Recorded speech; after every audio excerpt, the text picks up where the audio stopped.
দিয়েছেন আমাদের রসায়ন বিভাগের সম্মানিত চেয়ারম্যান জনাব শাহাদা ম্যামকে ওনার সমাপ্তি বক্তব্যের উপর ঘোষণার মাধ্যমে আজকে বক্তব্য শেষ করার জন্য অনুরোধ জানাচ্ছি।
এখন শেষ পর্যন্ত যে তোমরা একটা গঠনতন্ত্র তৈরি করতে পেরেছো আর অ্যাসোসিয়েশন কর্মসূচি পেয়েছে সেটা তোমাদেরকে অনেক অভিনন্দন, শুভেচ্ছা। এবং তোমাদের যা বিভ্রান্তি আছে সেটা থাকলেই তোমরা তো প্রথম আসলে। আর আমার মনে হয় তোমরা কোনো স্যারের সাথে আলাপ করবো না এই গঠনতন্ত্রের বিষয়ে, গল্প করেছো তোমরা যে গল্প বাইন্ডিং করে ফেলে একবারে কোনো স্যারের সাথে তো আলাপ করবে, এটা তো তোমাদের আলাপ করা উচিত ছিল। আলাপ করলে তোমাদের মানে ভুল হতো না। এখন তোমাদের এগুলো যেগুলো মানে খুব জরুরি চেঞ্জ করা সেগুলো তো অবশ্যই করতে হবে। তোমরা একদম বাইন্ডিং করে ফেলছো, ঠিক আছে, অসুবিধা নাই। সময় আস্তে আস্তে ইমপ্রুভ হবে আর সঠিক হবে। তোমরা যে প্রথমে এটা শুরু করতে পেরেছো আমাদের তবে এখন আমি বলতেছি যে তোমাদের এই যে তোমরা বললা যে আমার ফার্স্ট ইয়ারের ছাত্র, সেকেন্ড ইয়ারের ছাত্র, থার্ড ইয়ার আপনাদের পরিচয় ছিল না, কোনো জানাশোনা ছিল না, মাস্টার্স ছিলেন সাথেও কোনো জানাশোনা ছিল না। এটা হচ্ছে সবচেয়ে বড় তোমাদের উপকারিতা যে সবাই সবাইকে চিনতে পারবে।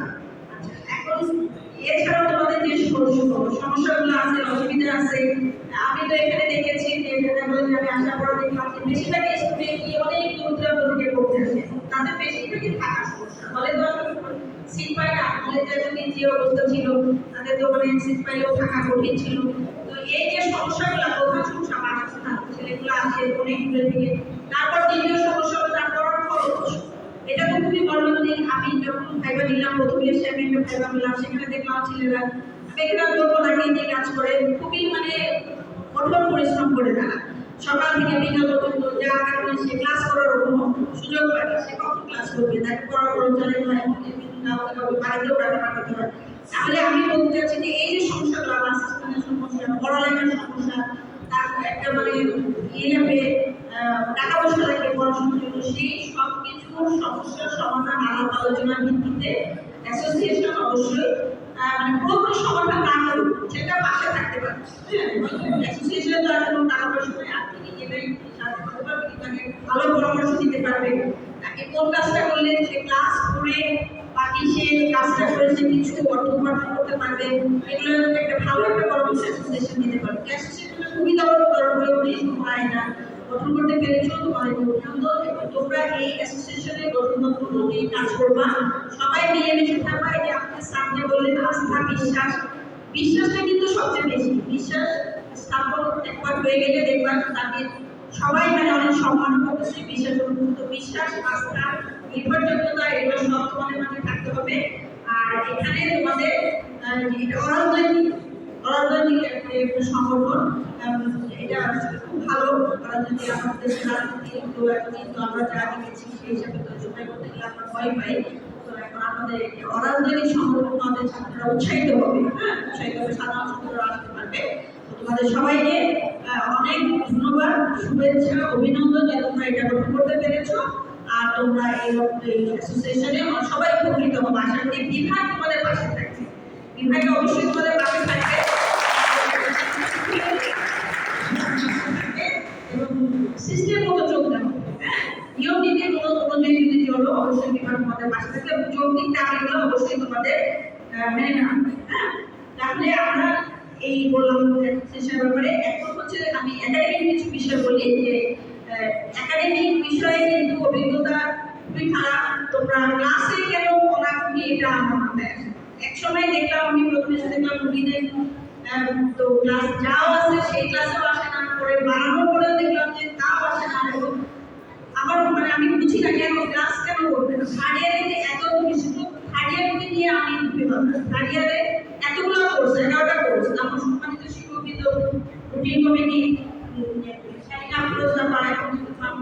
কতটা পরিশ্রম করে মিলে ক্লাস করাইলো, ক্লাস দিল, স্যার থেকে সেট করলেন, আমরা সবাই প্রস্তুতি নিয়ে ক্লাসে গেলাম, ক্লাসে ছাত্র আসে। তাহলে এটা তো খুব ভালো ছিল যে তোমাদের সমস্যা এগুলো তো বলবো তোমাদের কেন তোমরা ক্লাস তোমরা কি একে তো কোর্স পড়ালেখা না করে পাস করে দিতে পারবা, পড়ালেখা না করে ভালো করবা, এটা এত সোজা আমরা তো কখনো পারি না। তাহলে এটা কিভাবে তোমরা কি করতেছো? তোমরা যে মাঝে মাঝে বলো যে আমরা এই কোর্সে থাকবো, আসলে তোমরা কি লিখছো? তুমি তো জানো যে তুমি সঠিক লিখছো, কিন্তু সঠিক কিনা সেটা তো তুমি বলতে পারবে না। হ্যাঁ, সারা বলতে পারবে। তাহলে ক্লাস করবা, ক্লাসে সারা দিক নির্দেশনা দিবেন, শুধু পড়ালেখা না, সেটা তো আরো অন্য কিছু ও আলোচিত হয়, তাই না? ছাত্রদের ভূমিকা, ছাত্ররা আচার ব্যবহার, চরিত্র কেমন হবে, সেই সব কিছুও আলোচিত হয়। প্রধান বিষয় তো অবশ্যই পড়ালেখা সেটা আলোচিত হয়। তাহলে আমি প্রথম আমাদের অনেকে আমার মনে হয় আজকে এখানে অনেকে উপস্থিত নাই, এত কম ছাত্র না আমাদের ফার্স্ট ইয়ার থেকে মাস্টার পর্যন্ত অনেক ছাত্র এখানে অনেক উপস্থিত নাই। তাহলে এই পরিচিতি সবাই যদি উপস্থিত না থাকে, পরবর্তীতে কতটুকু উপস্থিত থাকবে সম্ভব, সবাইকে কিন্তু আন্তরিকভাবে অ্যাসোসিয়েশনের নিয়মকানুন মানতে হবে এবং যেগুলো সবাই উপস্থিত থাকতে হবে, নাহলে তো তোমরা পার্টিসিপেট করতে পারবে না। একজন না আসলে বলবে যে ও তো আসে না, কোনো সমস্যা না, তাই আমিও না আসি। তাদের সবাইকে উপস্থিত থাকতে হবে। আর সভাপতি, সাধারণ সম্পাদক, সাংগঠনিক সম্পাদক যারা আছে পদে তাদেরকে মান্য করতে হবে। হ্যাঁ, মানে তোমার তো যেই লোক তোমার থাকতে হবে, সব জায়গায় থাকতে হবে। এটা না হলে কিন্তু কোনো সংগঠনকে এটা মানে চলতে পারে না বা চলমান দুষ্ট হয়ে যাবে। তাহলে আমি তোমাদেরকে একাডেমিক বিষয় বলতে চাই যে তোমরা অবশ্যই ক্লাসগুলো করবা। যা যে পর্যন্ত হয়ে গেছে এখন মাস্টার্সের ছেলেদেরকেও দেখেছে, ওরা যা বললো 3 দিন ক্লাস করতে যাও, ঠিক আছে দিলাম, তোমরা আমার কচি কচি গরম চাকরি করি, পড়াশোনা করো, কিন্তু 10টা থেকে দিলাম, এগুলো 10টা একটু আসে না। এখন মানে এরপর যদি কড়াকড়ি করে তখন কিন্তু তোমরা মানে যে কোনো আন্দোলনে যোগ দিতে হবে না। ক্লাস করাটা তো তোমাদের দায়িত্ব, তাই না? ক্লাসে যাওয়াটা যেমন আমাদের দায়িত্ব, আমাদের চাকরির অংশ, ক্লাস করাটাও কিন্তু তোমার দায়িত্ব। তোমরা যদি ক্লাস করো না, সাজেশন নিয়ে যাও ইনপুটসে, এটা একটু ঠিক না। ক্লাসে আসবা, ক্লাসে সাজেশন দেওয়া হবে, যার পরামর্শ পদ্ধতি পরীক্ষা হবে, তোমরা ছাত্র শিক্ষক সম্পর্ক ভালো হবে। তোমরা আমাদেরকে চিন্তা, আমি নিশ্চিত এখানে সব ছাত্র সব শিক্ষকের নাম বলতে পারবে না, আমি নিশ্চিত এটা, সেজন্য আমি একটু বলতেছি না। এই যে আমরা কতজন 15 জন শিক্ষক আছে, সবাই সব শিক্ষকের নাম বলতে পারবে সঠিকভাবে? তোমরা অবশ্যই কোন শিক্ষক কি পড়াচ্ছেন এবং শিক্ষকের নামটা প্রথমে আগে সঠিকভাবে জানবো। অবশ্যই নামগুলো কিন্তু আমরা প্রথমে ক্লাসে বলে দিই, না হলে আমরা তোমাদের জানার সোর্স অনেক আছে, এই নামগুলো সঠিকভাবে বলবা এবং শিক্ষককে মানে তোমার যদি কোনো প্রশ্ন থাকে, কোনো সমস্যা থাকে, যেগুলো যেটা ওটা বলতে পারো, কোনো সমস্যা নেই। তো তোমরা সবাই ভালো থাকো, সুস্থ থাকো, তোমাদের সর্বাঙ্গীন উন্নতি কামনা করি এবং রসায়ন বিভাগে তোমরা সবাই আসবা, আমরা তোমাদের জন্য আছি, তোমাদের অ্যাসোসিয়েশনের সাফল্য কামনা করে এটাকে করবো। আমি আমার বক্তব্য এখানে শেষ করছি। আর এখানে সভা শেষ করার আগে তোমাদের অ্যাসোসিয়েশনের সভাপতি, সাধারণ সম্পাদক এবং সাংগঠনিক সম্পাদকের নাম আমি ঘোষণা করছি। সভাপতি হচ্ছেন মোহাম্মদ রুবেল মাহমুদ,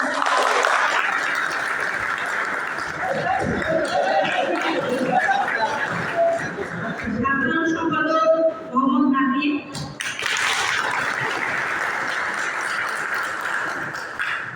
সাংগঠনিক সম্পাদক শাহরিয়ার রহমান সজীব,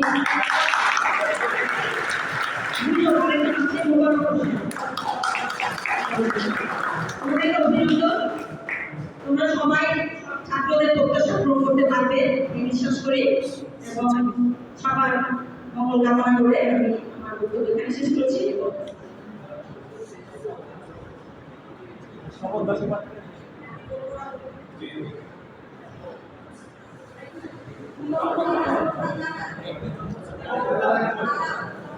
আসো সভাপতি, সাধারণ সম্পাদক, সাংগঠনিক সম্পাদক চলে আসবে। মোহাম্মদ রাকিব আজিম শাহরিয়া রহমান সজীব এবং মোবারক হোসেন শপথ বাক্য পাঠ করতে হবে। আচ্ছা দেখতে হবে না তোমাদের, আমি বলবো তারপর না। আচ্ছা, আমি শপথ করিতেছি যে আমি Dhaka college chemistry association BCCA এর দায়িত্বশীল হিসেবে প্রতিশ্রুতিবদ্ধ এই যে আমি সংগঠনের গঠনতন্ত্র অনুসরণ করিয়া সংগঠন পরিচালনা করিব, সংগঠনকে ব্যক্তিগত ও রাজনৈতিক স্বার্থে ব্যবহার করিব না, সংগঠনকে শিক্ষার্থীদের কল্যাণে নিয়োজিত রাখিব, আমি সংগঠনের সুনাম রক্ষা করিবার জন্য এবং সংগঠনকে গবেষণায়, সৃজনশীলতায় এবং সাফল্যের মাধ্যমে দেশের উন্নতিতে ভূমিকা রাখিতে সচেষ্ট থাকি।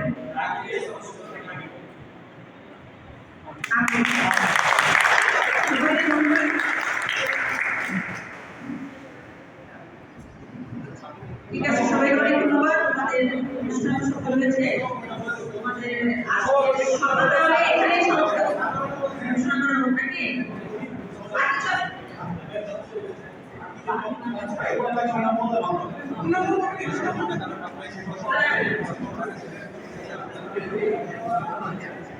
তোমাদের সংগঠনের যে ঢাকা কলেজ কেমিস্ট্রি অ্যাসোসিয়েশনের যে বাকি পদগুলো সেগুলো সভাপতি এবং সাধারণ সম্পাদক ঘোষণা করবে। আর এই পর্যায়ে তাহলে আমরা শিক্ষকবৃন্দ তোমাদের কাছ থেকে এখানে শেষ করছি। ধন্যবাদ ম্যামকে। ম্যামের বক্তব্যের মাধ্যমে আজকে আমাদের এই অনুষ্ঠানের আনুষ্ঠানিকতা শেষ হলো। ম্যাম আপনারা একটু কাইন্ডলি একটু মিষ্টি মিষ্টি নিয়ে আসছেন।